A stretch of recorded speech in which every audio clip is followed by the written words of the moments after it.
प्यारे बच्चों, आप सबको भी स्वागत है। आज हम एक नया व्याकरण भाग संधि संधि के बारे में हम तो आज अध्ययन करेंगे। संधि का यानी संधि का अर्थ है मेल यानी मिलाप। मिलाप का अर्थ है दो अक्षरों का मेल से एक नया अक्षर उत्पन्न हुए तो हम क्या कहते हैं, उसे संधि कहते हैं। यानी जब हम शीघ्रता से बोलने वक्त दो अक्षरों के मेल से एक नया अक्षर वहाँ उत्पन्न हो गए तो उसे हम क्या कहते हैं, ಸಂಧಿ। ಮಕ್ಕಳು ಈಗಾಗಲೇ ನೀವು ಕನ್ನಡದೊಳಗೆ ಸಂಧಿಗಳನ್ನ ಅಭ್ಯಾಸ ಮಾಡಿರಿ, ಆದರೂ ಇನ್ನೊಮ್ಮೆ ನಾವು ಹಿಂದಿಯೊಳಗೆ ಸಂಧಿ ಕುರಿತು ಅಧ್ಯಯನ ಮಾಡೋಣ। ಸಂಧಿ ಸಂಧಿ ಅಂದ್ರೆ ಏನು?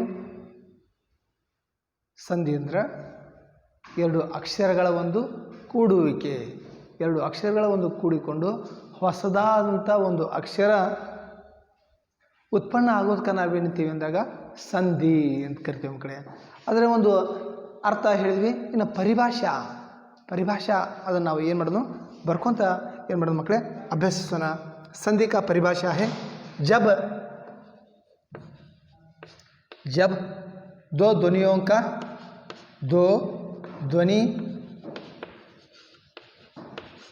जब दो ध्वनियों का अथवा जब दो ध्वनियाँ निकट होने पर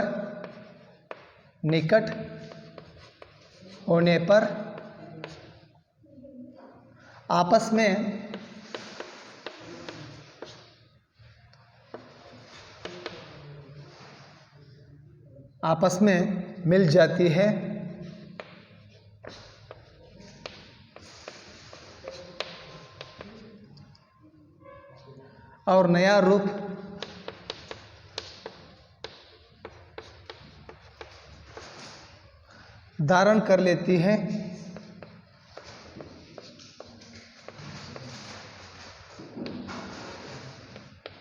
धारण कर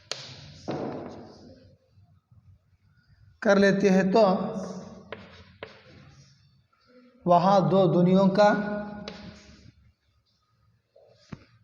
वहाँ दो ध्वनियों की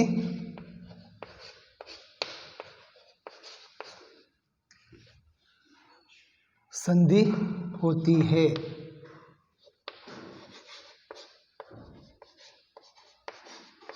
संधि होती है। फिर एक बार देखिए बच्चों, यहाँ जब दो ध्वनियों का निकट होने पर आपस में मिल जाती है और नया रूप धारण कर लेती है। जो वहाँ ध्वनियों को हम क्या कहते हैं, संधि कहते हैं। देखो, जब दो ध्वनियों का निकट होने पर आपस में दोनों मिल जाती हैं तब एक नया रूप धारण कर लेती है, उसे ही हम क्या कहते हैं, संधि कहते हैं। ಮಕ್ಕಳೇ ಇನ್ನೊಮ್ಮೆ ನೋಡ್ರಲ್ಲೇ, ಎರಡು ಒಂದು ಧ್ವನಿಗಳು ಸಮೀಪಕ್ಕೆ ಬಂದು ಕೂಡಿಕೊಂಡಾಗ ಹೊಸದಾದಂಥ ಒಂದು ಅಕ್ಷರ ನಿರ್ಮಾಣ ಆಗೋಕೆ ಆಗುತ್ತಲ್ಲ, ಅದನ್ನು ನಾವೇನಂತೀವಿ ಅಂದಾಗ संधि ಅಂತ ಕರಿತೀವಿ ಮಕ್ಕಳೇ। संधि उदाहरण के लिए देखिए, यहाँ देखिए, आप सभी भी यहाँ देखिए। उदाहरण के लिए हिम जमा आलय, हिम प्लस जमा आलय इज इक्वल टू हिमालय। हाँ देखिए, यहाँ हिम अ और आ दोनों मिलकर कौन सा अक्षर आ गया है, यहाँ आ, एक नया अक्षर आ गया वहाँ आ। और उसी तरह नर प्लस ईशा, नर जमा ईशा नरेश। हाँ देखिए, यहाँ नर अ और ई, अ जमा ई दोनों मिलकर ये अक्षर वह निर्माण हो गया। यहाँ बता देखो, जब दो ध्वनियों का निकट होने पर आपस में मिल जाती है और नया रूप धारण कर लेती है तो वहाँ ध्वनियों को हम क्या कहते हैं, संधि कहते हैं। उसी तरह आगे देखिए, यहाँ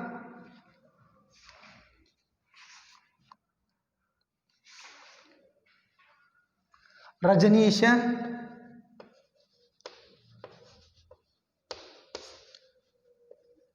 रजनी,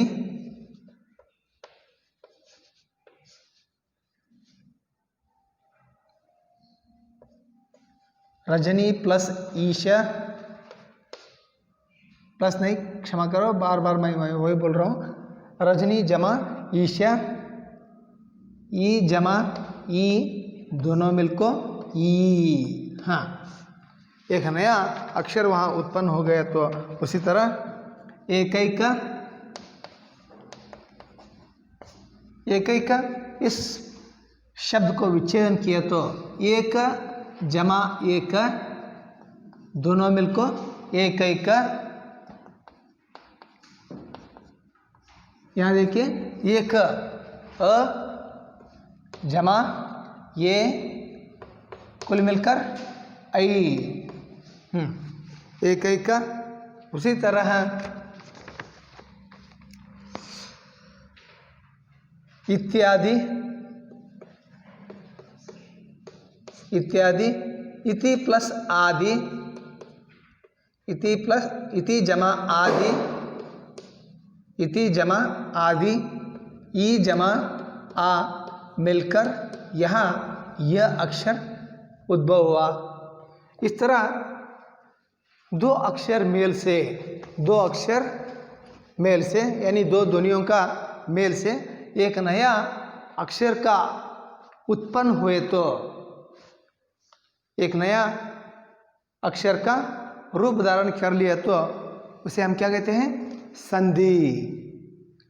संधि कहते हैं। संधि का अर्थ है जब दो ध्वनियों का निकट होने पर आपस में मिल जाती है और नया रूप धारण कर लेते हैं ना, उसे ही हम क्या कहते हैं? संधि कहते हैं। और कन्नड़ में ಎರಡು ಅಕ್ಷರಗಳು ಪರಸ್ಪರವಾಗಿ ಕೂಡಿಕೊಂಡಾಗ ಶೀಘ್ರವಾಗಿ ಹೇಳುವ ಹೊತ್ತಿನೊಳಗೆ, ಎರಡು ಅಕ್ಷರಗಳನ್ನ ಶೀಘ್ರವಾಗಿ ಹೇಳುವ ಹೊತ್ತಿನೊಳಗೆ ಆ ಎರಡೂ ಅಕ್ಷರಗಳ ಕೂಡಿಕೆಯಿಂದ ಹೊಸದಾದಂಥ ಒಂದು ಅಕ್ಷರ ನಿರ್ಮಾಣವಾಗುವುದನ್ನು ನಾವೇಳ್ತೀವಿ संधि। अथवा और एक परिभाषा, शीघ्रता पूर्वक हम बोलने वक्त दो अक्षरों का मेल से एक नया अक्षर उत्पन्न हो गया तो उन्हें हम क्या कहते हैं? संधि कहते हैं। और कन्नड़ में तो आप सभी बोलते हैं, कन्नड़ में कितना संधि है? आप सभी भी बोलते हैं, दो प्रकार संधि है। वहाँ एक कन्नड़ संधि और दूसरा संस्कृत संधि। मगर हिंदी में उस तरह नहीं है। सिर्फ यहाँ कौन कौन सा संधि है देखिए। यहाँ संधि में हम तो सिर्फ यहाँ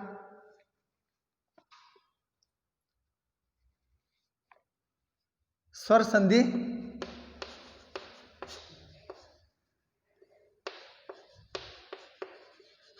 स्वर संधि, व्यंजन संधि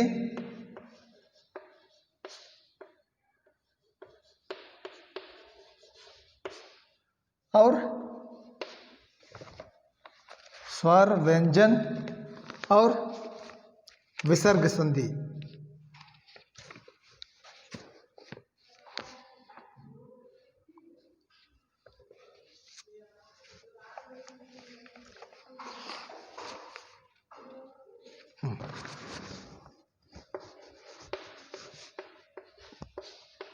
इस तरह संधि में कितना प्रकार है? 3 प्रकार है।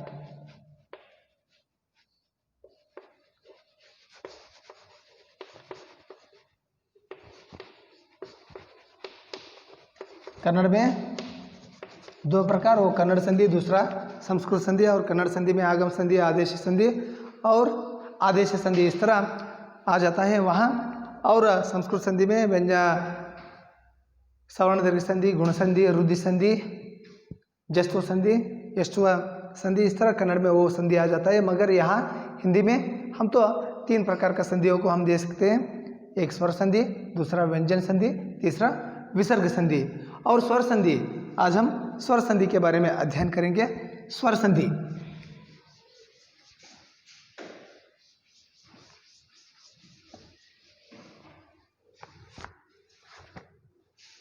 स्वर संधि इसका अर्थ देखिए, इसका परिभाषा देखिए।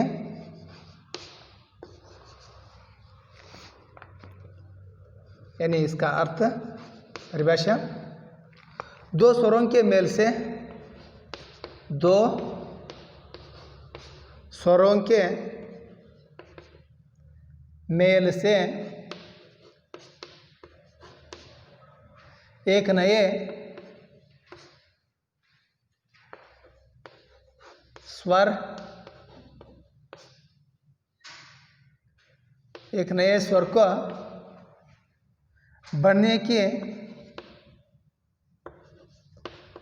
की प्रक्रिया को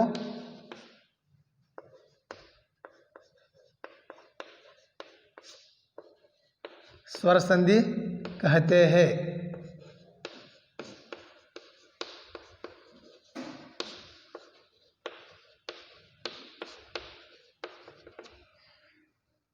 और स्वर संधि का भेद,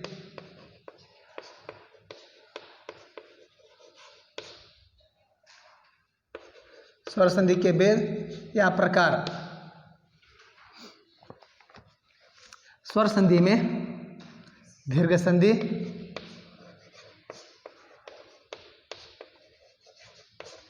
दूसरा गुण संधि, तीसरा रुद्धि संधि,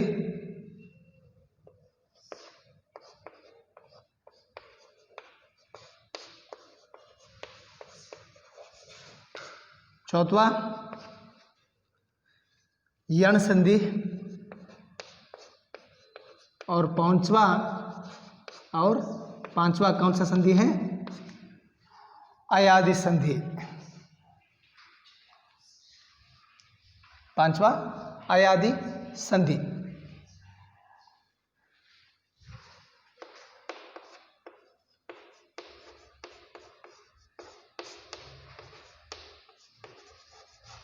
हाँ, फिर एक बार देखिए बच्चों, यहाँ स्वर संधि। स्वर संधि का अर्थ क्या होता है? दो स्वरों के मेल से एक नया स्वर का बनाने की प्रक्रिया को हम क्या कहते हैं? स्वर संधि कहते हैं। दो स्वरों के मेल से एक नया स्वर का उत्पन्न हो गया तो उस संधि को हम क्या कहते हैं? स्वर संधि कहते हैं। और स्वर संधि का 5 प्रकार है। और दीर्घ संधि यानी सवर्ण दीर्घ संधि, गुण संधि, रुद्धि संधि, यण संधि और अयादि संधि, इस तरह 5 प्रकार है। उसमें पहला संधि है दीर्घ संधि। ಮಕ್ಕಳೇ ಇನ್ನೊಮ್ಮೆ ನೋಡ್ರಿ, ಸ್ವರ ಸಂಧಿ ಅಂದರೆ ಏನು ನೋಡ್ರಿ? ಎರಡು ಸ್ವರಗಳು ಕೂಡುವಿಕೆಯಿಂದ ಹೊಸದಾದಂಥ ಒಂದು ಸ್ವರ ಉತ್ಪನ್ನ ಆಗುವಂಥ ಒಂದು ಪ್ರಕ್ರಿಯೆಗೆ ನಾವು ಹೇಳ್ತೀವಿ ಅಂದಾಗ ಸ್ವರ ಸಂಧಿ ಅಂತ ಕರಿತೀವಿ. ಈ ಸ್ವರ ಸಂಧಿಯ ಒಂದು ಪ್ರಕಾರಗಳು ಯಾವ್ಯಾವು? ದೀರ್ಘ ಸಂಧಿ, ಗುಣ ಸಂಧಿ, ವೃದ್ಧಿ ಸಂಧಿ, ಯಣ ಸಂಧಿ ಮತ್ತು ಅಯಾದಿ ಸಂಧಿ. ಈ ಒಂದು 5 ಪ್ರಕಾರಗಳು ಏನದಾವ ಮಕ್ಕಳೇ ಈ ಸ್ವರ ಸಂಧಿ ಒಳಗೆ ಅದಾವು ಅಂತ ಹೇಳ್ಬೋದು ಮಕ್ಕಳೇ. ಅದರೊಳಗೆ ಮೊದಲನೇದಾಗಿ दीर्घ संधि यानी सवर्ण दीर्घ संधि, सवर्ण दीर्घ संधि, इसके बारे में आज हम अध्ययन करेंगे. दीर्घ संधि को हम कन्नड़ में क्या कहते हैं? सवर्ण दीर्घ संधि. देखो उसके भाषा में ही उसका अर्थ है सवर्ण, वही वर्ण का उच्चारण होने वाला अक्षरों को मेल से यानी ह्रस्व स्वर को मिलने यानी ह्रस्व और दीर्घ स्वर मेल से दीर्घ स्वर आने वाला संधि को हम क्या कहते हैं? दीर्घ संधि यानी सवर्ण दीर्घ संधि कहलाता है.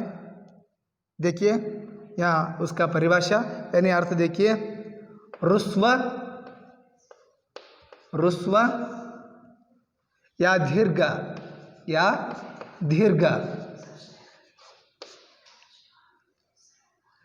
अ ई उ के आगे क्रमशः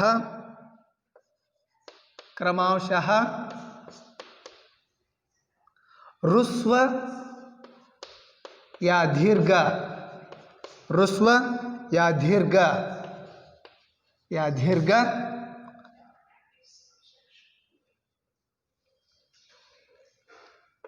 ह्रस्व यानी अ के बाजू अ आए तो ई के बाजू ई आए तो और ऊ के बाजू ऊ आए तो, इसी तरह आ ई और ऊ आ जाए तो भी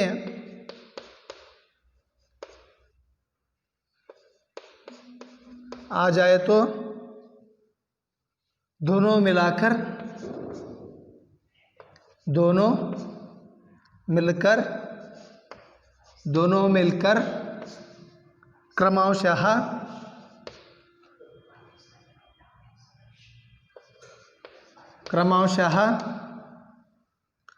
आ ई और ऊ बन जाते हैं।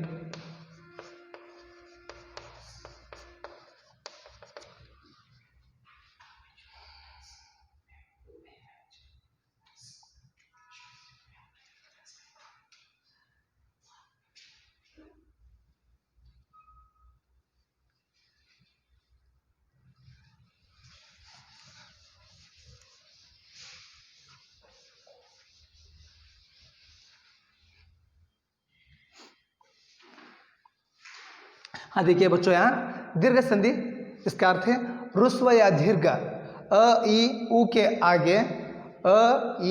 के आगे क्रमशः दीर्घ या रुस्व, यानी रुस्व का मतलब अ ई ऊ, और उसके आगे आ ई ऊ आ जाए तो भी वो दोनों मिलकर क्रमश में कौन सा अक्षर आ जाता है, आ ई ऊ बन जाते हैं। ಮಕ್ಕಳ ಇನ್ನೊಮ್ಮೆ ನೋಡ್ರಿ, ಇಲ್ಲಿ ದೀರ್ಘ ಸಂಧಿ ಒಳಗ ಋಸ್ವ ಅಥವಾ ದೀರ್ಘ ಯಾವುದೇ ಅಕ್ಷರಗಳಿದ್ದಾಗೂ ಅ ಇ ಉ ಅಕ್ಷರಗಳ ಮುಂದೆ ಕ್ರಮವಾಗಿ ಋಸ್ವ ಅಕ್ಷರಗಳಿರ್ಬೋದು, ಋಸ್ವ ಅಕ್ಷರಗಳಾದಂಥ ಅ ಇ ಉ ಅಕ್ಷರಗಳಾಯ್ತು, ಅಥವಾ ದೀರ್ಘ ಅಕ್ಷರಗಳಾದಂಥ ಆ ಇ ಉ ಅಕ್ಷರಗಳು ಕೂಡಿಕೊಂಡು ಕ್ರಮವಾಗಿ ಯಾವ ಅಕ್ಷರಗಳು ಬರ್ತಾವೆ ಅಂದಾಗ ಆ ಇ ಉ ಅಕ್ಷರಗಳಾಗಿ ಮಾರ್ಪಡ್ತಾವೆ ಅಂತ ಹೇಳ್ಬೋದು। ಉದಾಹರಣೆಗೋಸ್ಕರ, उदाहरण के लिए मतानुसार इस शब्द को विच्छेदन किया तो मत जमा अनुसार, देखिए अ और जमा अ दोनों मिलकर आ, मत जमा अनुसार अ जमा अ मिलकर आ। उसी तरह विद्यार्थी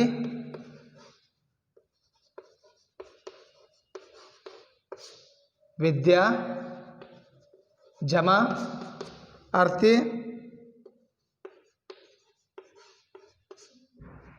आ जमा अ दोनों मिलकर आ, विद्यार्थी। और उसी तरह भोजनालय,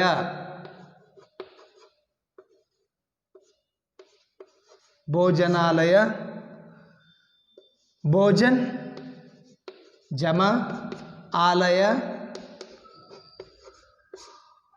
अ जमा आ मिलकर आ। हाँ, उसी तरह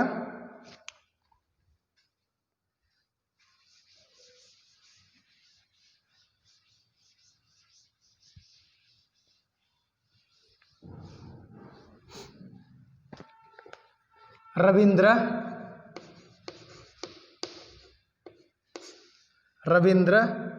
रवि जमा इंद्र ई जमा ई दोनों मिलकर ई। हाँ, उसी तरह गिरीश गिरी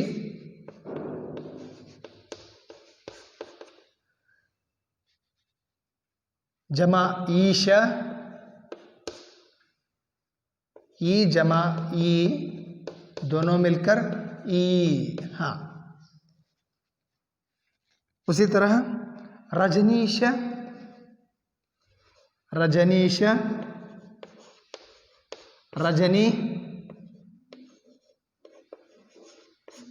जमा ईशा ई जमा ई मिलकर ई। उसी तरह देखिए बच्चों,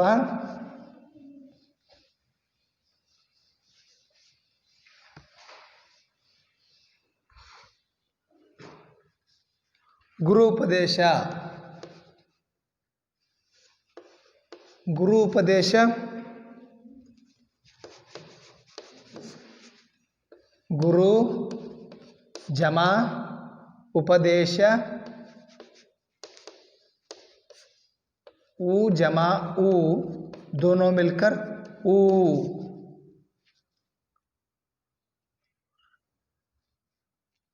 उसी तरह लघुर्जा,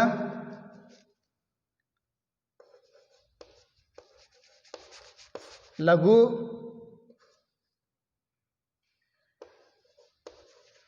जमा ऊर्जा, ऊ जमा ऊ, दोनों मिलकर ऊ। वधुत्सव,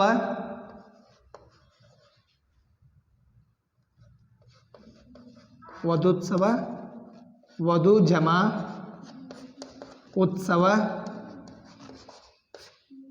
ऊ जमा ऊ, दोनों मिलकर ऊ।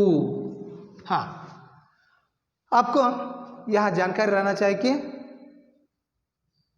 ह्रस्व स्वर को दीर्घ स्वर मिलने से, यानी अ ई उ अक्षर के आगे और ह्रस्व अ ई उ आए तो, नहीं तो आ ई उ अक्षर आए तो दोनों मिलकर क्रमांश में वो आ ई उ अक्षर बन जाता है।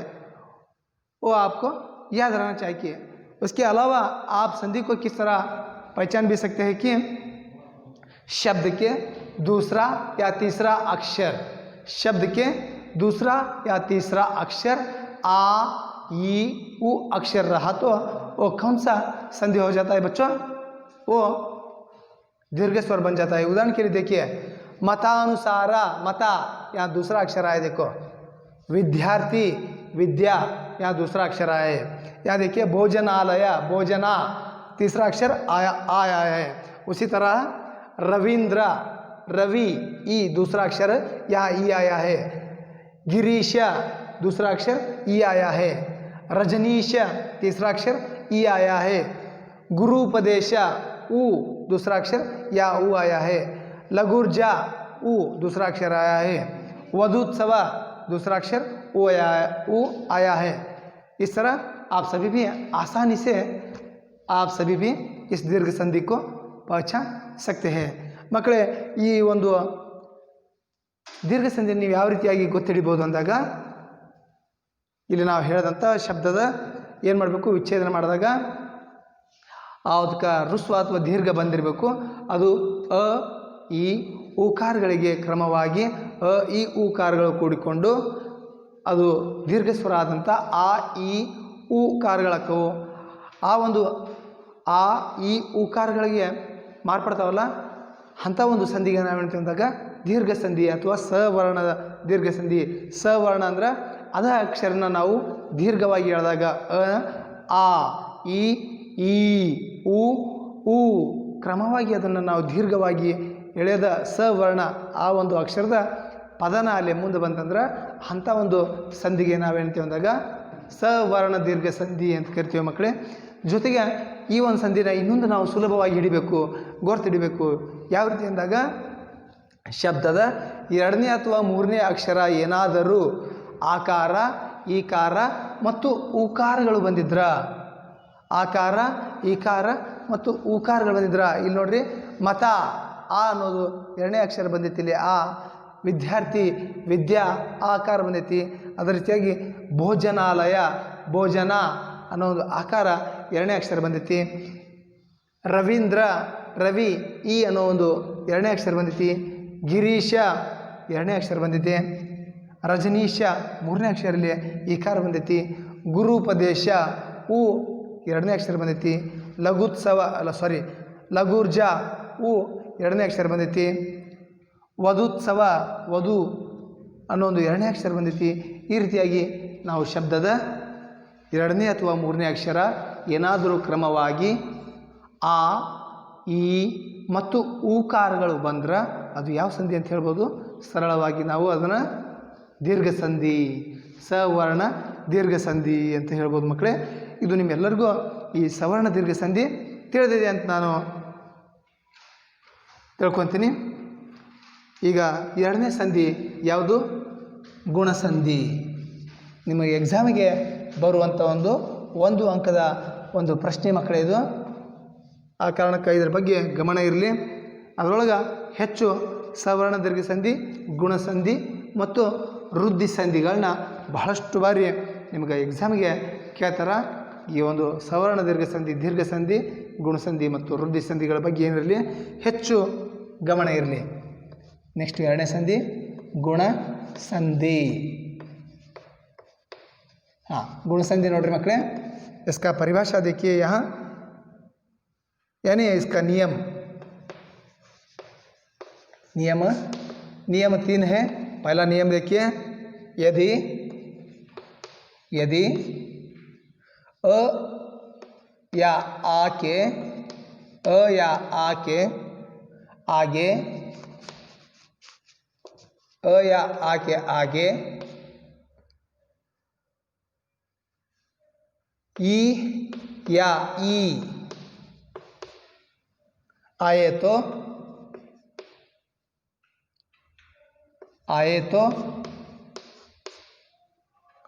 दोनों के मिलने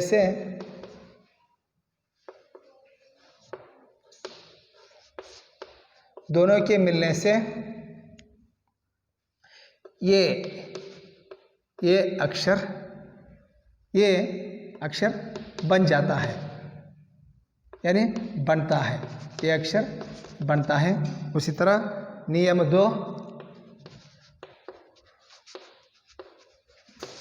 2 यदि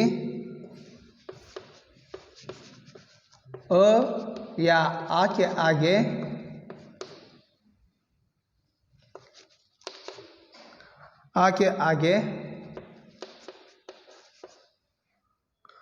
ऊ या ऊ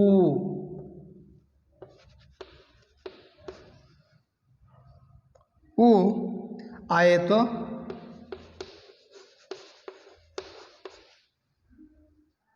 दोनों मिलने से दोनों के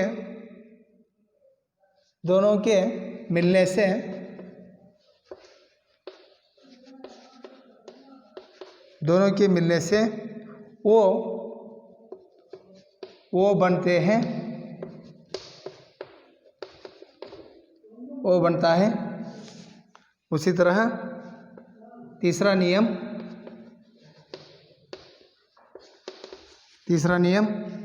यदि अ या आ के आगे हाँ बच्चों देखिए यहाँ नियम 3, यदि अ या आ के आगे रू अक्षर आए तो दोनों मिलने से वहाँ अर अक्षर बन जाता है। पहला अ या आ के आगे ई या ई आए तो दोनों मिलकर ए अक्षर बन जाता है। दूसरा नियम है अ या आ के आगे ऊ या ऊ अक्षर आए तो दोनों मिलने से वो अक्षर बन जाता है। उसी तरह तीसरा नियम में अ या आ अक्षर के आगे रू अक्षर आ गया तो वहाँ अर अक्षर बन जाता है। गुण संधि का नियम, अ अक्षर के आगे ई अक्षर आए तो वो ए अक्षर बन जाता है। अ अक्षर के आगे ऊ आए तो दोनों मिलकर ओ अक्षर बन जाता है। और अ अक्षर के आगे कोई भी रू अक्षर आ गया तो वो दोनों मिलकर क्रमश में अर अक्षर बन जाता है। ये कौन सा संधि होता है? गुण संधि। ಮಕ್ಕಳೇ ಇಲ್ಲಿ ಗುಣಸಂಧಿ ನೋಡ್ರಿ, ನಿಯಮ 1ನೇ ಪ್ರಕಾರ ಅ ಅಕ್ಷರಗಳ ಮುಂದೆ ಕ್ರಮವಾಗಿ ಈ ಅಕ್ಷರಗಳು ಬಂದಾಗ ಅದು ಕೂಡಿಕೊಂಡು ಏಕಾರ ಆಗತ್ತೆ. ಅದೇ ರೀತಿಯಾಗಿ ನಿಯಮ 2ರೊಳಗೆ ಅ ಅಕ್ಷರಗಳ ಮುಂದೆ ಊ ಅಕ್ಷರಗಳು ಬಂದಾಗ ಆ ಒಂದು ಅಕ್ಷರ ಕೂಡಿಕೊಂಡು ಅದು ಓಕಾರ ಆಗುತ್ತಾ. ಅದೇ ರೀತಿಯಾಗಿ 3ನೇ ನಿಯಮದೊಳಗೆ ಅ ಅಕ್ಷರಗಳ ಮುಂದೆ ಏನಾದರೂ ಋಕಾರ ಬಂತಂದ್ರೆ ಆ ಎರಡು ಅಕ್ಷರಗಳು ಕೂಡಿಕೊಂಡು ಅರ್ಕಾರ ಆಗಿ ಮಾರ್ಪಡ್ತೈತಿ ಅನ್ನೋದು ಗುಣಸಂಧಿಯ ಒಂದು ನಿಯಮ. ಈ ಒಂದು ಉದಾಹರಣೆಗಳನ್ನು ನೋಡ್ರಿ ಮಕ್ಕಳೇ, ಗುಣಸಂಧಿಯ ಒಂದು ಉದಾಹರಣೆಗಳು ನೋಡ್ರಿ. महेंद्र, उदाहरण के लिए महेंद्र, महेंद्र, महेंद्र, हाँ विच्छेदन किया तो महाजमा, महाजमा इंद्र. देखिए यहाँ आ जमा ई दोनों मिलकर कौन सा अक्षर आ गया है? ये महेंद्र. हाँ उसी तरह सुरेश, सुर प्लस ईशा, सुर जमा ईशा, सुर जमा ईशा, अ जमा ई दोनों मिलको ये. उसी तरह महेश, महाजमा ईशा, आ जमा ई मिलको ये. उसी तरह दूसरा नियम को उदाहरण देखिए यहाँ, पहला नियम का उदाहरण है और दूसरा नियम का उदाहरण देखिए वहाँ. सूर्योदय, सूर्योदय, हाँ सूर्योदय इस शब्द को विच्छेदन किया तो सूर्य जमा उदय, सूर्य जमा उदय, सूर्य अ जमा उ दोनों मिलको वो. उसी तरह अरुणोदय,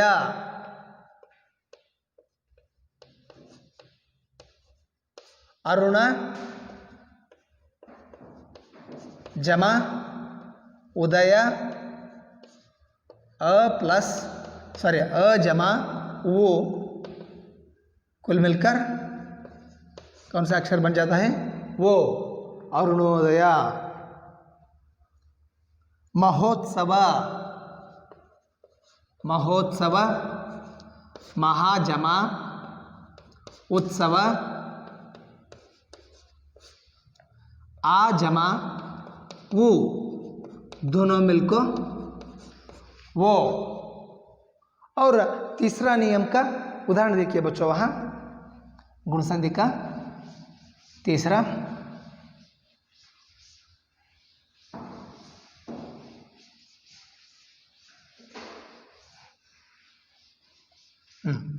तीसरा नियम का उदाहरण देखिए यहाँ आपका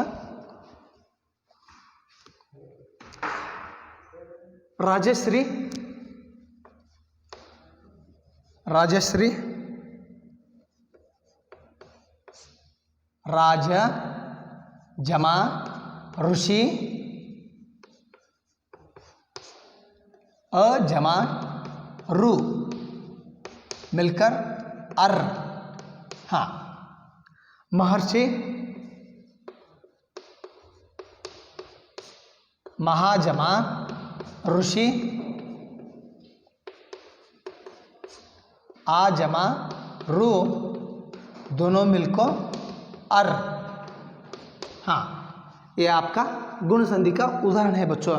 फिर एक बार देखिए, गुण संधि में अ अक्षर के आगे, अ अक्षर के आगे, अ अक्षर के आगे,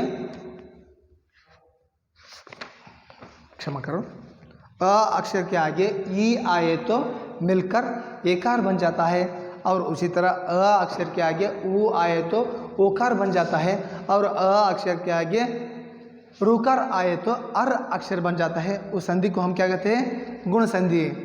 ये आपको कठिन हो गया तो, ये आपको कठिन हो गया तो शब्द के दूसरा अक्षर, शब्द के दूसरा या तीसरा अक्षर ये वो और अर अक्षर आ गया तो उस संधि को हम क्या कहते हैं? गुण संधि. फिर एक बार बता तो देखो बच्चों, शब्द के दूसरा या तीसरा अक्षर कोई भी ये वो और अर अक्षर आ गया तो वो कौन सा संधि हो जाता है? गुण संधि। ಮಕ್ಕಳೇ ಇನ್ನು ನೋಡ್ರಿ ಗುಣಸಂಧಿ ಒಂದು ಡೆಫಿನೇಷನ್ ನೋಡ್ರಿ ಎಷ್ಟೊಂದು ಅದ್ಭುತವಾಗೈತಿ. ಗುಣಸಂಧಿ ಅಕಾರಗಳ ಮುಂದೆ ಈ ಕಾರ ಬಂದ್ರೆ ಏಕಾರ, ಅಕಾರಗಳ ಮುಂದೆ ಊಕಾರಗಳ ಬಂದ್ರೆ ಒಕಾರ, ಅಕಾರಗಳ ಮುಂದೆ ಋಕಾರ ಬಂದ್ರೆ ಅರ್ಕಾರ ಆಗುವಂಥ ಸಂಧಿನೇ ಯಾವುದು ಅಂದಾಗ ಗುಣಸಂಧಿ. ಗುಣಸಂಧಿ ಇದು ನಿಮಗೆ ಡೆಫಿನೇಷನ್ ಭಾಳ ದೊಡ್ಡದಾಗತ್ತೆ ರೀ, ನೆನಪಿರೋದಲ್ಲ ಹೌದಾ? ಬ್ಯಾಡ್ರಿ, ಆ ಡೆಫಿನೇಷನ್ ದೊಡ್ಡದಾಗತ್ತೆ, ಅದೇ ನೆನಪಿಟ್ಕೋಬೇಡ್ರಿ. ನೀವು ಸರಳವಾದಂಥ ಇನ್ನೊಂದು ಅರ್ಥದೊಳಗೆ ಶಬ್ದದ ಪದದ ಎರಡನೇ ಅಥವಾ ಮೂರನೇ ಅಕ್ಷರ ಕ್ರಮವಾಗಿ ಏನಾದರೂ ಏಕಾರ ಒಕಾರ ಅರ್ಕಾರಗಳು ಬಂದಿತ್ತಂದ್ರೆ ಅದು ಯಾವ ಸಂಧಿ ಅಂತ ತಿಳ್ಕೊರಿ ಮಕ್ಕಳೇ? ಗುಣಸಂಧಿ. ತೋರಿಸ್ತೀನಿ ನೋಡ್ರಿ, ಉದಾಹರಣೆಗೋಸ್ಕರ ನಾನು ನಿಮಗೆ ತೋರಿಸ್ತೀನಿ. ಮಹೇಂದ್ರ, ಮಹೇ ಎರಡನೇ ಅಕ್ಷರ ಬಂತ್ರಿ ಏಕಾರ. ಅದೇ ರೀತಿಯಾಗಿ ಸುರೇಶ, ಸುರೇ ಎರಡನೇ ಅಕ್ಷರ ಬಂದೈತ್ರಿ. ಮಹೇಶ ಎರಡನೇ ಅಕ್ಷರ ಬಂದೈತ್ರಿ. ಸೂರ್ಯೋದಯ, ಸೂರ್ಯೋ ಎರಡನೇ ಅಕ್ಷರ ಐತ್ರಿ. ಅರುಣೋದಯ, ಅರುಣೋ ಮೂರನೇ ಅಕ್ಷರ ಐತ್ರಿ. ಮಹೋತ್ಸವ, ಮಹೋ ಎರಡನೇ ಅಕ್ಷರ ಐತ್ರಿ. ರಾಜಶ್ರೀ ಮೂರನೇ ಅಕ್ಷರ ಅರ್ ಐತ್ರಿ. ಮಹರ್ಷಿ ಮೂರನೇ ಅಕ್ಷರ ಅರ್ ಐತಿ. ಈ ರೀತಿಯಾಗಿ ಶಬ್ದದ ಎರಡನೇ ಅಥವಾ ಮೂರನೇ ಅಕ್ಷರ ಕ್ರಮವಾಗಿ ಏನಾದರೂ ಎ ಓ ಅರ್ಕಾರಗಳು ಬಂತಂದ್ರೆ ಅದು ಯಾವ ಸಂಧಿ ಅಂತ ತಿಳ್ಕೊರಿ ಮಕ್ಕಳೇ? ಗುಣಸಂಧಿ. ಮುಂದಿನ ತರಗತಿ ಒಳಗೆ ಈ ಒಂದು ಮುಂದಿನ ಒಂದು ಸಂಧಿಗಳ ಬಗ್ಗೆ ಅಧ್ಯಯನ ಮಾಡೋಣ. ಅಲ್ಲಿವರೆಗೂ ನಿಮ್ಮೆಲ್ಲರಿಗೂ ತುಂಬ ಹೃದಯದ ಧನ್ಯವಾದಗಳು.